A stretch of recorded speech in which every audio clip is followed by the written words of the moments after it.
భారతదేశంలో అమ్మాయిలకి ఎక్కువగా నచ్చేది ఒకటే ఒకటి, అదే పానీపూరి. అలాంటి పానీపూరి తినే ఒక అమ్మాయి మా ఇంట్లో పుట్టింది.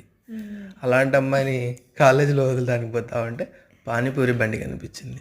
సో ఈ అమ్మాయిలకు 1-2 తింటే కడుపు నిండవు కదా, అందుకే చూడండి ఒక సంచికి సర్దుతున్నాడు అతను. నాకే భయం ఇస్తుంది 150 రూపాయలకు సర్దుతున్నాడేమో అని. తీరా చూస్తే 50 రూపాయలు అని చెప్పినాడు. అలా అలా అలా ఆ బఠానీ కర్రీతో పాటు అవన్నీ అతని ఎడమ చేతిని కుడి చేతిని అన్ని చేతుల్ని వాడి కవర్ నింపేశాడు. తర్వాత కర్రీని కవర్లో నింపాడు.